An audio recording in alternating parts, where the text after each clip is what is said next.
नमस्कार, मैं हूं आलोक और आप देख रहे हैं सत्य हिंदी का न्यूज बुलेटिन। नजर डालते हैं अब तक की खबरों पर। राजनीतिक रणनीतिकार से नेता बने प्रशांत किशोर ने शुक्रवार को बिहार के मुख्यमंत्री नीतीश कुमार पर आरोप लगाया कि उन्होंने सत्ता में बने रहने के लिए प्रधानमंत्री नरेंद्र मोदी के पैर छुए हैं। अपने जन सुराज अभियान के तहत शुक्रवार को यहां एक जनसभा को संबोधित करते हुए उन्होंने कहा, नीतीश कुमार ने इसके बदले क्या मांगा है? बिहार के बच्चों के लिए रोजगार नहीं मांगा, बिहार के जिलों में चीनी की फैक्ट्रियां चालू हो जाए यह भी नहीं मांगा, बिहार को विशेष राज्य का दर्जा मिल जाए यह भी नहीं मांगा। बिहार के लोग सोच रहे हैं तो उन्होंने क्या मांगा है? नीतीश कुमार ने मांग रखी है कि 2025 के बाद भी वह मुख्यमंत्री बने रहें, इसके लिए भाजपा भी समर्थन कर दे। बिहार के सभी लोगों की इज्जत उन्होंने बेच दी है। बिहार में राज्य सरकार ने सरकारी कर्मचारियों के मकान किराया भत्ते में वृद्धि कर दी है। मकान किराया भत्ते को 4 श्रेणी में बांटा गया है। पटना में रहने वाले कर्मचारियों को पहले मकान भत्ते के रूप में मूल वेतन का 16% मिलता था, इन्हें अब 20% भत्ता मिलेगा। इसके अलावा सरकार के मनरेगा के तहत काम नहीं मिलने की अवस्था में श्रमिकों को बेरोजगारी भत्ते देने का प्रस्ताव भी स्वीकृत कर लिया गया है। करीब 3 महीने बाद शुक्रवार को मुख्यमंत्री नीतीश कुमार की अध्यक्षता में हुई राज्य मंत्रिमंडल बैठक में इस प्रस्तावों के साथ कुल 25 प्रस्ताव स्वीकृत किए गए हैं। उत्तर प्रदेश के मऊ जनपद के घोसी लोकसभा क्षेत्र में सुलेदेव भारतीय समाज पार्टी के अध्यक्ष और कैबिनेट मंत्री ओम प्रकाश राजभर ने समीक्षा बैठक करते हुए बड़ा बयान दिया है। ओम प्रकाश राजभर ने सिंबल बदलने का फैसला ले लिया है। वहीं नाम लिए बिना भाजपा नेताओं को कहा है, अब बदला लेने का समय आ गया है, मेरी कलम नहीं रुकेगी। जो लोग घोसी लोकसभा में धोखा दिए हैं उनको नहीं छोड़ूंगा, उनके बारे में खुलकर बोलूंगा, बगावत करूंगा। ओम प्रकाश राजभर ने कार्यकर्ताओं से कहा कि आप बोलना सीखिए, क्यों नहीं बोलते हैं? ओम प्रकाश राजभर ने कार्यकर्ताओं से कहा कि आप बोलना सीखो, क्या बात करते हो? हमारी पार्टी ईमानदारी से जहां से लड़ी वहां वोट दिया गया।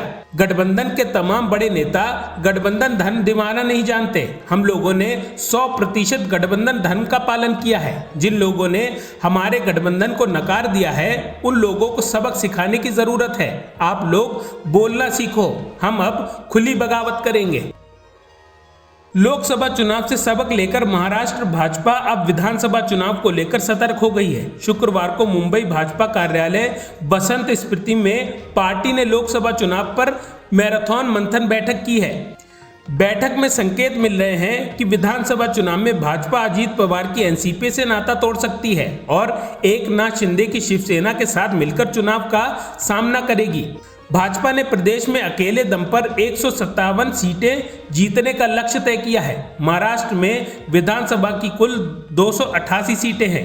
इससे माना जा रहा है कि विधानसभा चुनाव में भाजपा सहयोगी पार्टी शिवसेना के साथ गठबंधन में 150 से अधिक सीटों पर अपने उम्मीदवार उतारेगी। महाराष्ट्र के डिप्टी सीएम अजीत पवार की पत्नी राज्यसभा का चुनाव लड़ रही हैं। उनके निर्विरोध चुने जाने की संभावना है।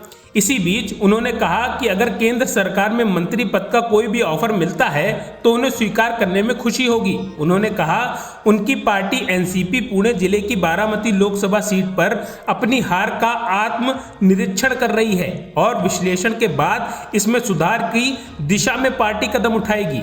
बता दें कि सुनेत्रा पवार अपनी ननद और एनसीपी प्रमुख शरद पवार की बेटी सुप्रिया सुले से बारामती लोकसभा सीट पर चुनाव हार गई थीं। आरएसएस के इंद्रेश कुमार ने बुधवार को बीजेपी को अहंकारी बताते हुए जमकर निशाना साधा। इसी बीच एबीपी न्यूज के एक्सक्लूसिव बातचीत में इंद्रेश कुमार ने बुधवार की रात को ही सफाई दे दी है। उन्होंने कहा, देश तेज गति से दिन प्रतिदिन आगे जा रहा है। इस समय का सच ये है कि जिन्होंने राम का विरोध किया वो सत्ता से बाहर हैं, जिन्होंने राम की भक्ति की वो सत्ता में हैं। जब इंद्रेश कुमार से पूछा गया कि उन्होंने अहंकार शब्द का इस्तेमाल किसके लिए किया था, इसके जवाब में उन्होंने कहा, राहुल गांधी ने कहा था कि 4 तारीख को नरेंद्र मोदी सत्ता में नहीं होंगे, ये लिख कर ले लीजिए। इसी प्रकार अरविंद केजरीवाल ने भी कहा था कि लिख कर देता हूं कि इतनी सीटें आएंगी और इंडिया गठबंधन की सरकार बनेगी। इसे क्या कहना चाहिए? लोग समझ सकते हैं कि इसे कौन सी संज्ञा देनी चाहिए।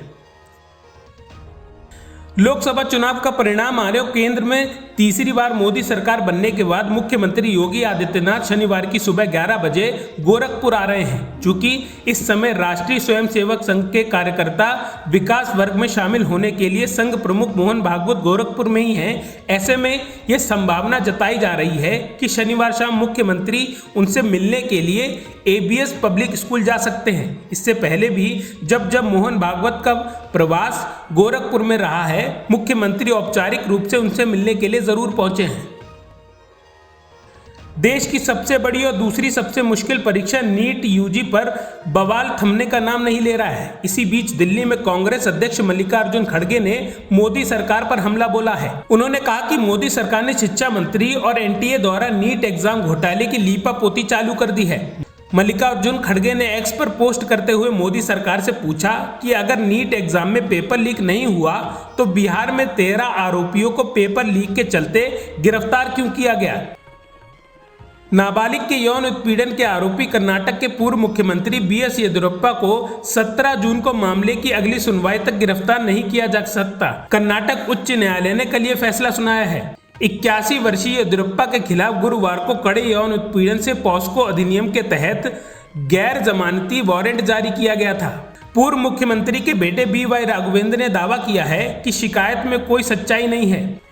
पुलिस के अनुसार 14 मार्च को 17 वर्षीय लड़की की मां की शिकायत के आधार पर येदियुरप्पा पर पॉस्को अधिनियम और धारा 354A के तहत आरोप लगाया गया है। प्रधानमंत्री नरेंद्र मोदी अलुपिया में आयोजित G7 शिखर सम्मेलन में भाग लेने इटली पहुंचे हैं। अलुपिया के ब्रिंडिसी हवाई अड्डे पर इटली में भारत के राजदूत वाणी राव और अन्य अधिकारियों ने पीएम मोदी का स्वागत किया। पीएम मोदी ने मैक्रो, सुनक, मेलोनी से मुलाकात भी की। इस दौरान कई अहम मुद्दों पर चर्चा भी हुई। G7 में America, Britain, France, Italy G7 शिखर सम्मेलन की वर्तमान में अध्यक्षता और मेजबानी कर रहा है।